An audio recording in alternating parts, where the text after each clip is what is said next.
Okay, so here's part 3 of math and astronomy, and then we'll move on to the next module, which is analytic geometry. Um, let's go back, let's look at the PowerPoint. There's just one more person to talk about, and this is someone that's so well known in both science and mathematics. Galileo. Oops. Galileo Galilei was an Italian mathematician and scientist. Kind of the last person in this little group that we're talking about here. He's known as the father of modern science, sometimes the father of modern physics. He formulated that basic law of falling bodies. So remember in calculus, when you did so many of those problems where somebody goes to the top of the building and they drop something off a building, or you throw something up in the air, and it's a quadratic equation that represents where that is, the height of that body above the earth. That's Galileo. It's thanks to Galileo that we've got that. And just imagine him coming up with that law way back then, almost 500 years ago. And he didn't have, think of the tools that he had to work with. So his experiments were very much called thought experiments. So if he wants to think about what's going to happen if he drops something off the top of a building, what he does is think about what happens as it slides down an inclined plane. And he's very meticulous about collecting data, and he just changes the angle of that plane until it's almost vertical, and then he makes his conjecture about what must be true. He was also a proponent of the Copernican model, which meant he believed, just like Kepler and Copernicus, that the sun was at the center of the universe. He, just like Copernicus, was a devout Catholic, very devout Catholic. One of his daughters was a Roman Catholic nun. He's known for a whole lot of different contributions in science. He didn't invent the telescope, but he improved it so greatly that sometimes you hear that he invented it. No, he didn't invent it, but he improved it. And with his new and improved telescope, he was able to discover craters and mountains on the moon. He was able to see sunspots, and he found 4 moons of Jupiter. This is a really neat website if you go to it sometime. It's from the NOVA program on public television. They had one episode about Galileo. And so it's got really interesting information about that. The thought experiments, it lets you play around with some of the variables and see what kinds of things he worked on. One of the ideas that he worked on, I think I mentioned this in just a little bit. Yeah, I do. So I'll mention that right there. But there's a picture of him, probably that's Galileo on the right. This is when he's being called in front of the Inquisition. So possibly it's one of the Pope's secretaries there on the left that's trying to get him to admit that he was wrong in his beliefs. We'll get there. He was born in Pisa, as in the Leaning Tower of Pisa, and where Fibonacci was born in 1564. Studied medicine and math at the University of Pisa. You know, we've seen this before, that medicine and math seem to go together for several different mathematicians. He became the chair of the math department at the University of Padua in Venice. And actually, he moved around a little bit, going from university to university. He didn't quite fit in. He didn't like to follow the rules. He didn't like to wear the garb. And so he got moved around a little bit, sometimes of his own volition, sometimes not. In 1595, he came up with his theory of tides, which was proved later on to be totally wrong. So even the best of us make mistakes. And this one he made was a pretty big mistake, but he moved on. In 1599, he began a relationship with Marina Gamba, the mother of his 3 children. Did not marry her ever, but they had 3 children. One of the daughters became a nun. I mentioned that. 1609 is when he reinvented and improved the telescope.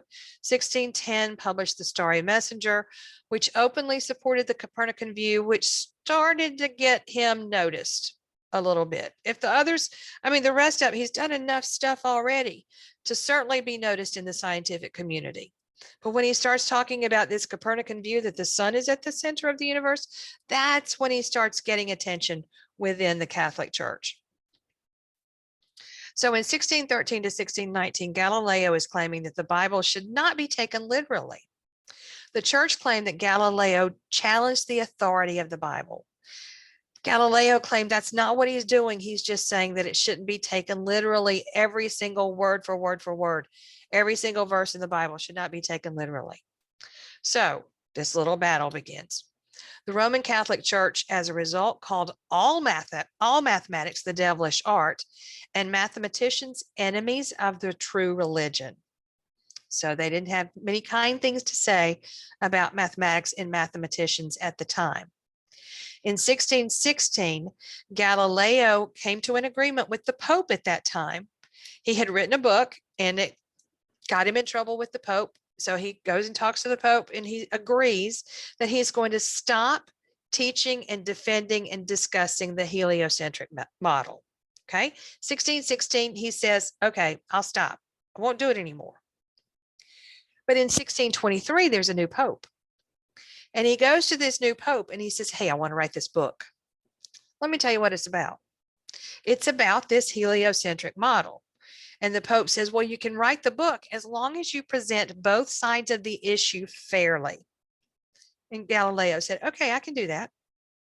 Well, what Urban VIII and Galileo both think about what's fair on the issue doesn't seem to be the same. But in 1632, he published this book, A Dialogue Concerning the Two Chief World Systems. Well, those two chief world systems are the geocentric model, which is the Ptolemaic model, and the heliocentric model, which is the Copernican model. He sets it up as a dialogue. So it's two people sort of debating, talking to each other about it. First of all, this book is written in Italian. So it's accessible to a lot of people. If it were written in Latin, it would only be accessible to academics and priests probably. But the fact that it's written in Italian means a lot more common folk are able to read it. It is a dialogue.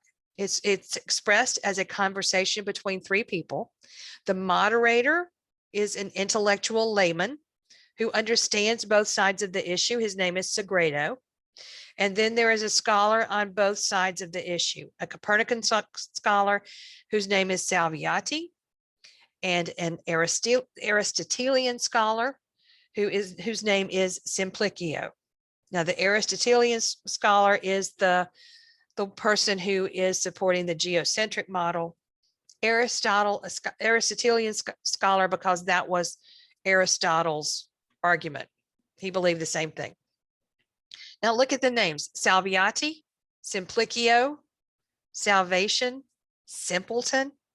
You know, everybody knew that Galileo was really the name, really the brains behind that Copernican scholar. Everybody knew that he meant the Pope was behind the other scholar. And everybody knew that he was saying, my way is the right way. He didn't mean it was the way to salvation, but he said, this is the way to think about it because the other way is the simple-minded approach.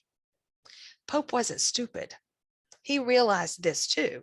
He realized that Galileo was really making fun of him, or at least was putting it out there so people would think about it in that way. Well, the book was an immediate bestseller. Okay, it was just flying off the shelves. Everybody wanted one, although not so popular in Vatican City. A papal commission was called for. They examined the book and they said, yeah, there's a problem here. We need to refer it to the Inquisition.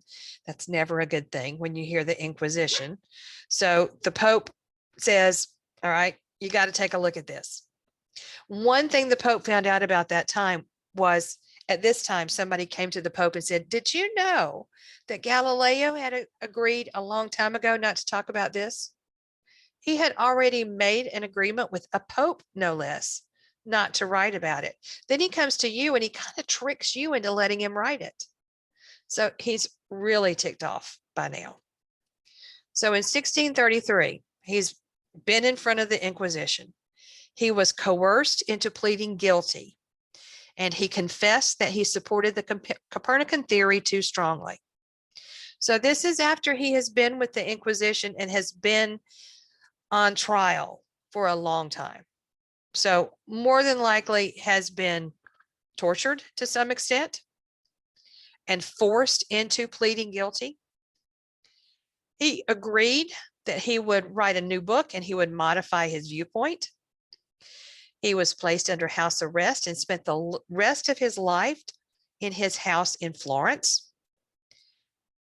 The compromise there is you get to live, rather than a lot of people in the Inquisition were burned at the stake or tortured to death. So when he was in Florence, he began this new book called Discourses and Mathematical Demonstrations Concerning Two New Sciences. Okay. Well, it is said that as Galileo was led from the courtroom, or, the room where they had this trial, he has just said, okay, I'm guilty. I'll keep my mouth shut from now on. Yeah, okay, I'm under house arrest. It's said that as he walked out, he stomped his foot and said, but it is true. We don't really know that for sure. Probably not. If he's been tortured for the last few weeks, he probably didn't take that risk.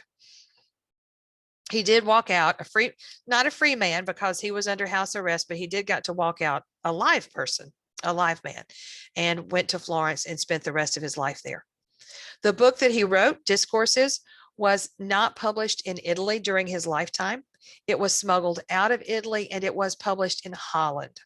So Holland at the time was beyond the grasp of the Holy Roman Empire, and that's where it was published. He was alive when it was published, but nothing was really done to him at the time. Recently, they have found in the archives of the Vatican, they have found some of the testimony or some of the reports of this trial. And one of the popes in the last several years has gone back, and he was excommunicated, gone back and forgiven him and said, no, we shouldn't have done that. In 1642, he died in Florence, and that was the same year in which Isaac Newton was born. Now, when Galileo died, he was excommunicated. So he was not allowed to be buried in the cemetery of the Roman Catholic Church. However, he had a daughter who was a nun.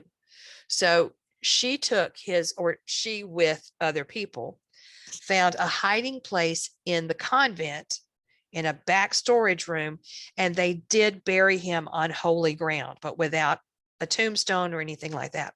Then years later, he was dug up and he was reburied in holy ground. And today he's buried in a museum in Florence, and the Museum of Galileo is there. And when he was dug up and reburied, his fingers were stolen, and they have been found over the years. And those fingers, or at least the ones that they have found, are in that museum in Florence today. So there's a picture in your book of one of Galileo's fingers under glass at that museum. So here are some of the quotes from Galileo. All truths are easy to understand once they are discovered. The point is to discover them. So interesting to see what he thought about problem solving and how he viewed this whole activity. I do not feel obliged to believe that the same God who has endowed us with sense, reason, and intellect has intended us to forego their use. We cannot teach people anything. We can only help them discover it within themselves. Kind of, you can't lead a horse to water. You can lead a horse to water, but you can't make him drink. And I think this is my favorite. The Bible shows the way to go to heaven, not the way the heavens go. It vexes me when they would constrain science by the authority of the scriptures, and yet do not consider themselves bound to answer, reason, and experiment. So those little gems of wisdom also did not make him popular with the establishment at the time. Okay, so what's important about Galileo? Galileo carries on this tradition of the Copernican model.